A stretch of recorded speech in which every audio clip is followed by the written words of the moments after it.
అశ్వ సంవత్సరంలో కైలాస యాత్ర Sri Gayatri tours and travels 8977349696. కొత్త వివాదంలో Sunrisers owner Kavya Maran. సన్ రైజర్స్లోకి పాకిస్తాన్ ఆటగాడు అబ్రార్ అహ్మద్ను కొనుగోలు చేశారు. ది 100 లీగ్ 2026 కోసం వేలంలో పాకిస్తాన్ ఆటగాడు కూడా పార్టిసిపేట్ చేయడం జరిగింది. అయితే తొలిసారిగా జరుగుతున్నటువంటి వేలంలో పాల్గొన్నారు కావ్య మారన్. అబ్రార్ అహ్మద్ను 2.34 కోట్ల కొనుగోలు చేశారు. మరో ఫ్రాంచైజీతో పోటీ పడి మరి అబ్రార్ను కొనుగోలు చేశారు కావ్య.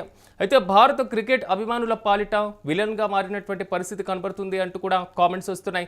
సన్ రైజర్స్ తీరుపైన కూడా భారత క్రికెట్ అభిమానులు ఆగ్రహం వ్యక్తం చేస్తున్నారు. పాకిస్తాన్ క్రికెటర్ను ఎలా కొంటావంటూ కూడా మండిపడుతున్నారు. బ్యాన్ సన్ రైజర్స్ అంటూ కూడా హ్యాష్ట్యాగ్లు మొదలైనటువంటి పరిస్థితులు కనబడుతున్నాయి. సో ఇదే అంశంపై నాతో పాటు స్పందించడానికి స్పోర్ట్స్ జర్నలిస్ట్ వెంకట్ గారు అందుబాటులో ఉన్నారు. వెంకట్ గారు నమస్తే. మొత్తం మీద ఈ కావ్య ఎపిసోడ్ని ఎలా చూడాలంటారు పాకిస్తాన్ ఆటగాడు కొనుగోలుకు సంబంధించి? అయితే దీన్ని రెండు రకాలుగా చూడొచ్చు సార్. అది ఒక రకంగా చూసుకుంటే క్రికెట్ పరంగా అంటే క్రీడల్లో చూడాలి అనే రకంగా చూసుకోవచ్చు. రెండోది దేశభక్తి పరంగా చూసుకోవచ్చు. ఎందుకంటే ఇప్పుడు క్రీడలుగా చూస్తే ఇప్పుడు అట్లాగా IPL లో పాకిస్తాన్ కు చెందినటువంటి ఆటగాళ్ళు ఎవరు కూడా ఆడేటువంటి పరిస్థితి లేదు. దానికి BCCI కూడా ఎక్కడ కూడా అంగీకారం తెలపట్లేదు. కాబట్టి బట్ బంగ్లాదేశ్ ఆటగాళ్ల విషయంలో కూడా BCCI అలాగే వ్యవహరిస్తుంది. కాబట్టి ఇప్పుడు అనవసరంగా పాకిస్తాన్ ఆటగాళ్లకు సంబంధించి వివాదాలు ఎందుకు అనే దానికి సంబంధించి ఇటు ద్వైపాక్షిక సిరీస్ లో కూడా భారత్ ఆడినటువంటి పరిస్థితి ఉంది. అటు మెగా టోర్నీలు ICC నిర్వహించేటువంటి టోర్నీల్లో కూడా పాల్గొనడానికి కొంత అటు ఇటుగా సందిగ్ధత వ్యక్తం చేస్తున్నటువంటి పరిస్థితి ఉంది. కాబట్టి ఇది కొంత అంటే ఇప్పుడు ఇటువంటి సమయంలో కావ్య మారన్ తీసుకున్నటువంటి నిర్ణయంపై ఖచ్చితంగా విమర్శలు వస్తాయి. ఎందుకనంటే ఇప్పుడు క్రికెట్ అభిమానులందరూ కూడా పాకిస్తాన్ ను తీవ్రంగా వ్యతిరేకిస్తూ ఉంటారు. అలాంటిది అతనికి భారీ ధర దాదాపు 2.5 కోట్లు పెట్టి కొనుగోలు చేయడం అనేది కొంత అంటే పుండు మీద కారం చల్లినట్టే ఉండదు. పహల్గామ్ ఉగ్రదాడి తర్వాత పాకిస్తాన్ అంటే మరింతగా కోపం పెరిగిపోతున్నటువంటి పరిస్థితి ఉంది. కాబట్టి ఇటువంటి పరిస్థితుల్లో ఈ నిర్ణయం అనేది కరెక్ట్ కాదు అనే భావన ఉంది. అలాగే క్రీడల పరంగా చూస్తే ఇది మన దేశానికి సంబంధించినటువంటి వ్యవహారం కాదు. ఇప్పుడు ఇతర దేశాలలో చూసుకుంటే కనుక పాకిస్తానీలతో వ్యాపారాలు చేసేటువంటి ఇండియన్స్ చాలా మంది ఉంటారు. కాబట్టి అలా పాకిస్తానీలకు ఉద్యోగాలు ఇచ్చేటువంటి ఇండియన్స్ కూడా చాలా మంది ఉంటారు మనం చూసుకుంటే. కాబట్టి దీనికి సంబంధించి అంటే వ్యాపార కోణంలో కానీ క్రీడా కోణంలో కానీ చూస్తే కనుక ఇది అటు ఆ వైపు టర్న్ తిరుగుతుంది. కానీ ఇది ఎలా అంటే ఇప్పుడు కొన్ని క్రీడలకు సంబంధించి సెన్సిటివ్ అంశంగా మారింది. అంటే పూర్తిగా వ్యాపారంగా చూడలేము, క్రీడల పరంగా దీన్ని చూడాలి. కాబట్టి ఇది ఖచ్చితంగా అంటే దేశభక్తితో కూడినటువంటి అంశం కూడా ఉంది. అందుకని క్రికెట్ అభిమానులు ఫైర్ అవుతున్నటువంటి పరిస్థితి ఉంది. ఏది ఎలా ఉన్నప్పటికీ కూడా మీరన్నట్లుగా కొంతవరకు గెలుపు ఓటమి అనేటువంటిది దేశాలకు కూడా ఆపాదిస్తున్నటువంటి పరిస్థితులు కూడా కనబడుతున్నాయి కొన్ని సందర్భాలు. సో అంటే గతంలో కూడా ఇలా కొనుగోలు చేసినటువంటి సందర్భాలు ఏమైనా ఉన్నాయి? అలా చూడొచ్చు మనం. గతంలో ఎప్పుడు కూడా కొనుగోలు చేయలేదు.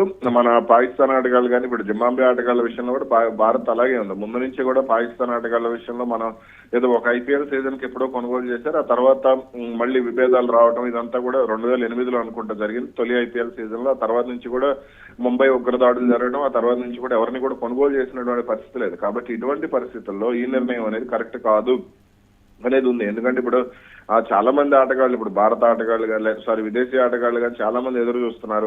టాలెంట్ ఉన్నటువంటి ఆటగాళ్ళు ఉన్నారు. అటువంటిది పాకిస్తాన్ ఆటగాడి కోసం మరీ పోటీపడి కొనాల్సిన అవసరం ఏంటి అనే ప్రశ్నలు కూడా ఉన్నాయి. ఏది ఎలా ఉన్నా సరే మరి దీనికి సంబంధించి కావ్య మారన్ ఏ విధంగా స్పందిస్తారు, అలా సన్ రైజర్స్ యాజమాన్యం ఏ విధంగా స్పందిస్తుంది అనేది ఒకటైతే రేపొద్దున మైదానాలకు సంబంధించి అంటే ప్రతిదాన్ని ఇప్పుడు హిందుత్వవాదం పెరిగిపోయిన తర్వాత దేశభక్తి కోణంలో చూస్తూ మైదానాల్లో కూడా కొంత ఈ ప్లకార్డులు కానీ ఇవన్నీ పెట్టుకుని హడావుడి చేస్తున్నటువంటి పరిస్థితి ఉంది. కాబట్టి ఇది కొంత వివాదాస్పదం అయ్యేటువంటి అవకాశాలే దాదాపుగా కనపడుతున్నాయి. మరి అంటే అటు కావ్య మారన్ దీనిపై అధికారిక ప్రకటన చేస్తారా లేదంటే ఆయన్ను రిలీజ్ చేస్తారా అనేది చూడాలి. ఎందుకంటే ఇప్పుడు మన బంగ్లాదేశ్ అల్లర్లు జరిగినప్పుడు ముస్తాఫిజుర్ రెహమాన్ KKR BCCI ఆదేశాలతో రిలీజ్ చేశారు. కాబట్టి ఇక్కడ BCCI కావ్య మారన్ కి ఏమన్నా అంటే ఏమన్నా హెచ్చరికలు పంపుతుందా లేదంటే భారత ప్రభుత్వం హెచ్చరికలు పంపుతుందా ఏంటనే చూడాలి. రైట్ వెంకట్ గారు, థ్యాంక్ యూ. మొత్తం మీద కొత్త వివాదంలో మాత్రం Sunrisers owner Kavya Maran కనిపిస్తున్నటువంటి పరిస్థితులు కనబడుతున్నాయి. సన్ రైజర్స్ లోకి పాకిస్తాన్ ఆటగాడు అబ్రార్ అహ్మద్ ను తీసుకున్నారు. సో ది 100 లీగ్ 2026 కోసం వేలంలో కూడా పాకిస్తాన్ ఆటగాడు ప్రవేశించబోతున్నారు. తొలిసారిగా జరుగుతున్నటువంటి వేలంలో పాల్గొన్నారు కావ్య మారన్. అయితే అబ్రార్ అహ్మద్ ను 2.34 కోట్లకు కొనుగోలు చేశారు. మరో ఫ్రాంచైజీతో పోటీ పడి మరి అబ్రార్ ను దక్కించుకున్నారు కావ్య. అయితే భారత క్రికెట్ అభిమానుల పాలిట విలన్ గా మారినటువంటి పరిస్థితి కనబడుతుంది అనేటువంటి కామెంట్స్ కూడా వస్తున్నాయి. సన్ రైజర్స్ తీరుపైన పైన కూడా భారత క్రికెట్ అభిమానులు ఆగ్రహం వ్యక్తం చేస్తున్నారు. పాకిస్తాన్ క్రికెటర్ను ఎలా కొంటావంటూ కూడా మండిపడుతున్నటువంటి పరిస్థితి. సో బ్యాన్ సన్ రైజర్స్ అంటూ కూడా హ్యాష్ ట్యాగ్లు కొనసాగుతున్నటువంటి సిచ్యువేషన్ కనబడుతున్నాయి. సో దీని మీద కావ్య మారన్ ఏ విధంగా స్పందిస్తారు? వెనక్కి తగ్గుతారా లేదా ఇలాగే ముందుకు వెళ్ళేటువంటి పరిస్థితులు ఉంటాయా? సో ఆటను ఆటగానే చూడాలా అనేటువంటి అంశాలు కూడా పలు విమర్శలు కూడా తావిస్తున్నటువంటి సిచ్యువేషన్స్ కనబడుతున్నాయి.